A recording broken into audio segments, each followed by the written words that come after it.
he brings the fantasy to horse racing. Like he brings the crowds, he brings the atmosphere. Like it's not just his riding that makes Frankie so special.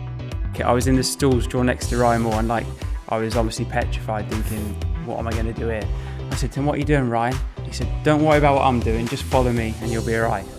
When racing began to be beamed into living rooms in the 50s, 60s, 70s, Lester Piggott was the king. You could probably argue that Lester Piggott had exerted a bigger force over a wider public than any other jockey in history. I've got 4 sisters and 1 brother. I've never been a horse in my life, and I wanted to be a jockey because of Lester Piggott. Yeah.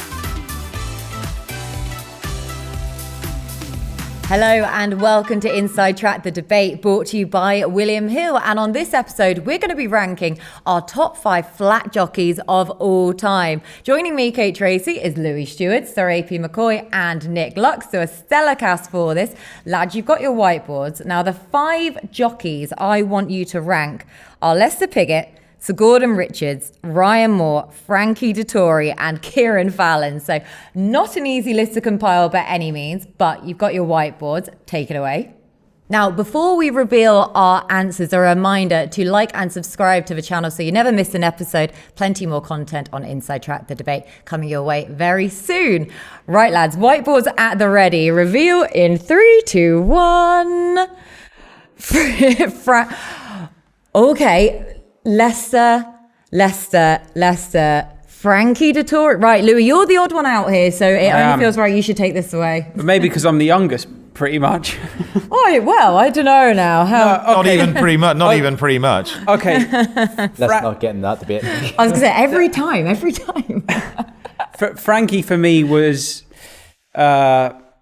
everyone's idol growing up in the era that I started horse racing. That can't be taken away from me. Obviously, I know the likes of everyone else, but Frankie dictated the way for everyone and what they should look up to.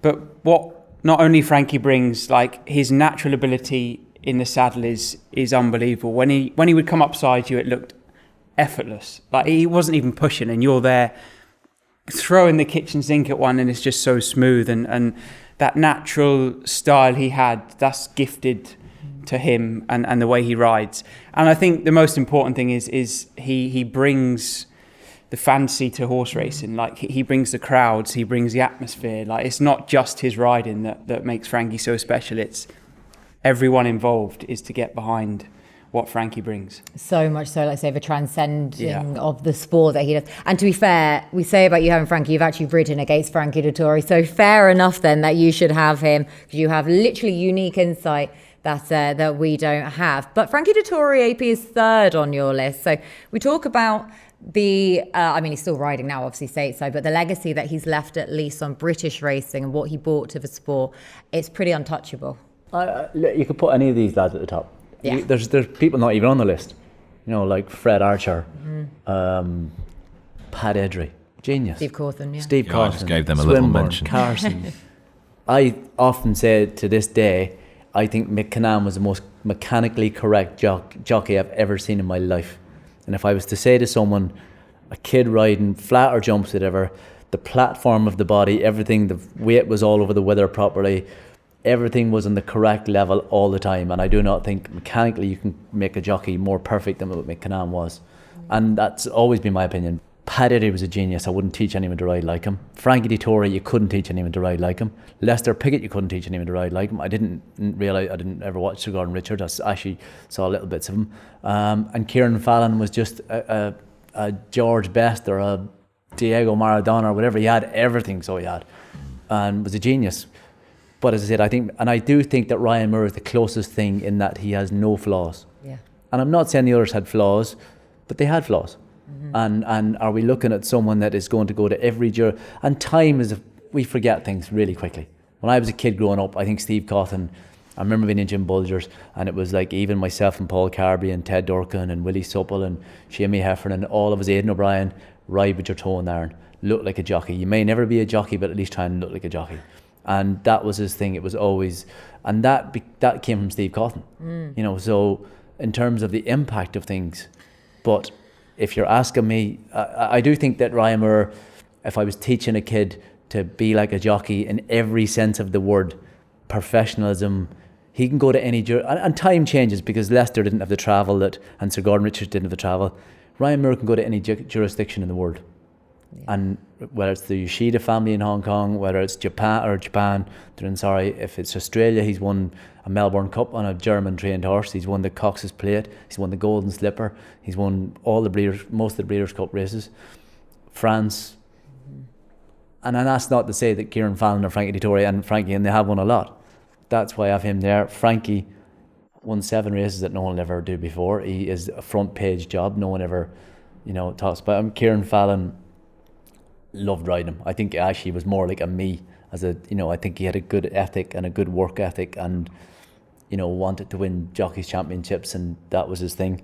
And Sir Gordon Richards won 26 Jockeys championships. I didn't even know why he was in second because I just didn't know enough about him. People raise their eyebrows at that. You comparing your own kind of approach to the game to Kieren Fallon. Now, obviously, no, in terms he's had a more colourful kind of I meant side to his career. What I was trying to say, out, Nick, I think he was good at getting average horses to win as well as being good. They used to run for him, didn't they? And then he didn't mind. He'd be happy running it better Pontefract and Catterick. And he loved going racing. Yeah. And I do think he had I think he had an unbelievable talent to get inside the mind of a horse and making them run for him, convincing them ran. Everyone thinking, he was really strong and he was aggressive now. He was brilliant at getting inside the mind of a horse. Yeah. Mm-hmm. And that's what I think. But as I said, who knows? I don't even know where. So they're all. I mean, this is like. He's the only one that I thought Lester. It's Lester. Yeah. He feels like he's the ultimate. That he just, for all that Aoife was just saying there, Nick, that this is the impossible list to try and rank these. But Lester, it just feels right. There's 4 boards up here, and 3 of them have got Lester on top. But why does it feel right that Lester should be? Why is he the ultimate? Because I think the way we're ranking this, I mean, none of us is remotely old enough to even have any idea of the impact that Sir Gordon Richards had, and our parents probably aren't even old enough to have an idea of the impacts that Gordon Richards had. So with that in mind, it's really, really hard. But because he was 26 times champion jockey and did everything and had the game and popular culture by the you-know-what, he has to be very high up the list. But we are just about old enough. Well, you and I can remember Lester Piggott and his riding very clearly, and he's within your kind of consciousness.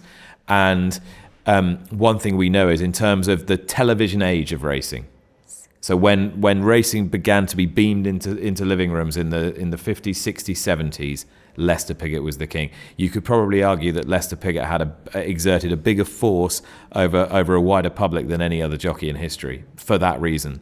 And of course, he was doing it while he was winning everything, and also inside the game, inside the bubble, while he was dominating and moving all these massive global bloodstock operations round the chessboard like pawns. I mean, the guy was a complete icon. I can't, like AP can or Louis can, analyse the technical niceties or differences between these riders. They're all absolutely, sublime. I've got 4 sisters and 1 brother. I've never been a horse in my life, and I wanted to be a jockey because of Lester Piggott. Yeah, really. No one will control the game how he ever did. Like, again, is impossible. No. It's every bit of it. It's popular culture. It's Housewives' favourite. It's 9 derbies. It's relationship with Vincent O'Brien. It's the founding of the modern thoroughbred and his part in that. It's everything. Not that it matters, but they reckon he was the highest paid sports person in Britain in the 70s. He would have been. Imagine a jockey being like that. Yeah. For sport, like nowadays when we can try. Do you mean to you weren't? That. Anyway, extraordinary. but even as I said about Fred Archer, how big jockeys were, like the aristocracy and the lords and the ladies and the kings and the queens. All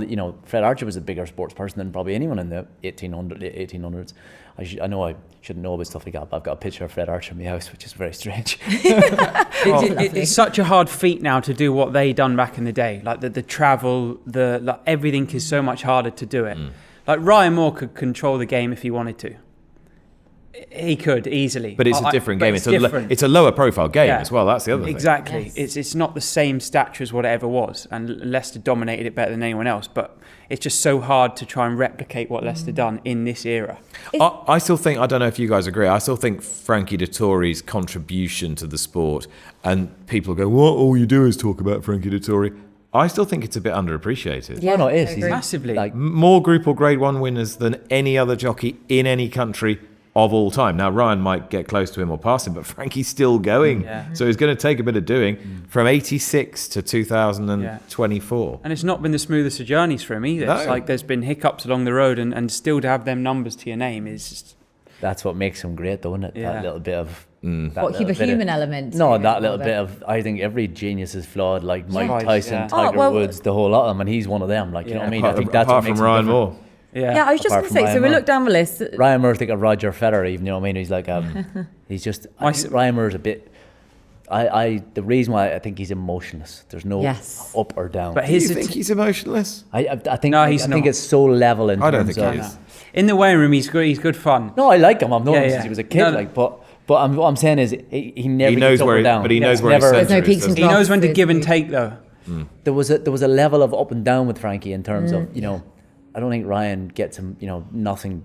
No. Is that true? I Ian? remember my second ride at Newmarket, I was in the stalls drawn next to Ryan Moore, and like I was obviously petrified, thinking, what am I going to do here?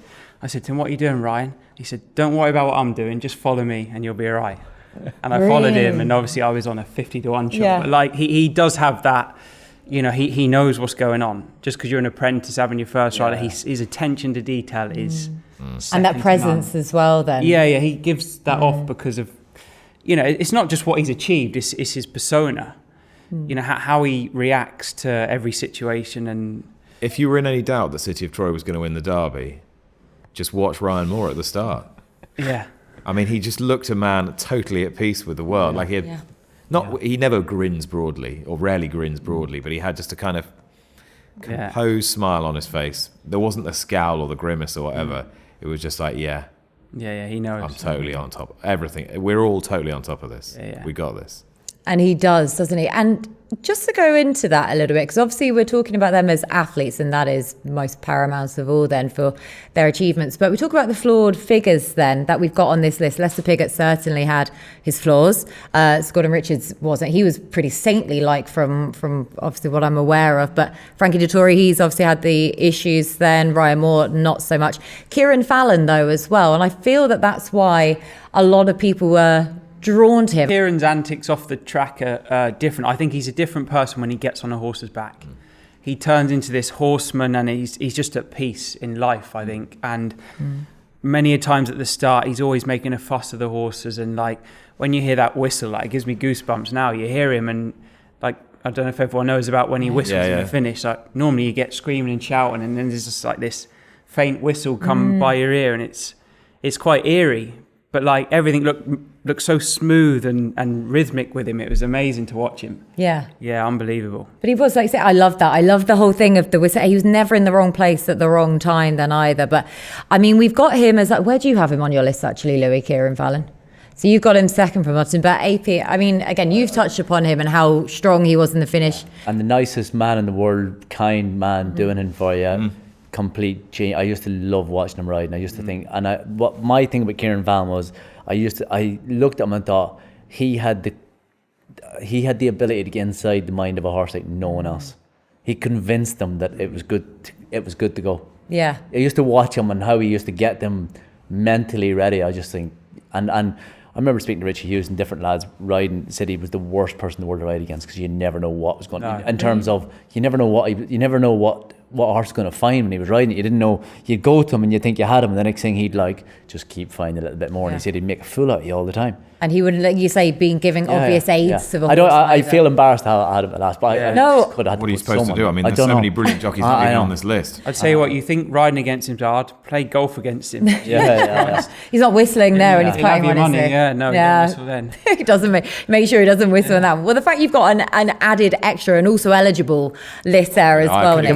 I only had time. I only got as far as Archer, Cawthon, I didn't even Emery, get Canaan on it. Exactly. Could have But gone I through was- them all, could have gone. Mick I could have got Swinburne was a big personal favourite of mine. I mean, there's Carson. loads and loads. Willie Carson, the longevity, the tenacity, his competitive spirit. Just loads of people you could put on there. So, Nick, I want to go back to you, though, in terms of legacy overall then for the sport. And again, probably tapping back into that personality trait thing. Who of those? I don't think Leicester will ever be beaten in terms of because of the television, because of but in household terms of his favourite. sort of his place in the world, I suppose. Yeah. For good and less good reasons. Yeah. So I would probably argue, but again, it's probably for the era thing, that Frankie Dettori would be the one for me. For all that, I've got Lester at the top because of those reasons, because he feels like he is the ultimate. And the stories that followed him in, the fact that he had that speech impediment then earlier on in his life, he was deaf in one ear, which is probably why he was so monosyllabic then with his replies and his interviews and things. But he used it to his advantage. He made sure he used it for all it was worth. I wondered if it suited him a little bit having that there. I did an interview with him not that long. I mean, I say not that long ago, probably maybe 10, 12 years ago. And we were sitting in a box at Epsom, and somebody had the genius idea to do it while there was a tannoy blaring out over the balcony, and it was pretty much impossible to hear normally. And he didn't have too many, whether it was through lip reading or just the way he'd become used to adjusting his hearing, he had zero problem I find it funny and understanding what he was chatting away 19 to the dozen. When anyone tries to talk about him, they always try and mimic his voice, don't they? Yes, yeah. Everyone tries to copy how he used to sound. I mean, I'm not going to do it now, but like... I was going to say, that's what I thought that was teeing up for. Did you hear the story, though, about the valet who was down on his luck asking him for a £5? You heard this story? A valet came up to him and asked him in one ear and said, "Oh, Lester, could you lend me a £5?" And he said, "Oh, I can't hear in that ear. Try the other one." Went to the other one. "Lester, could you lend me a tenner?" "Try the £5 ear again." was his reply. Which I miss those characters that we almost had then in those days. Maybe they are here. Maybe we don't celebrate them enough then nowadays in the media. But Leicester, though, I'm pretty sure from 3 against 1, we're going to crown then as our ultimate flat jockey. But for the rest of them, it really is an absolute medley. But again, they are our list, though. Let us know if we've got it right or wrong in the comment section below, and who are your top 5 all-time flat jockeys. Well, thank you so much for watching Inside Track, the debate brought to you by William Hill. If you'd like to look back at any of our previous episodes, click the link in screen. Thank you so much again. 18+, please remember to gamble responsibly.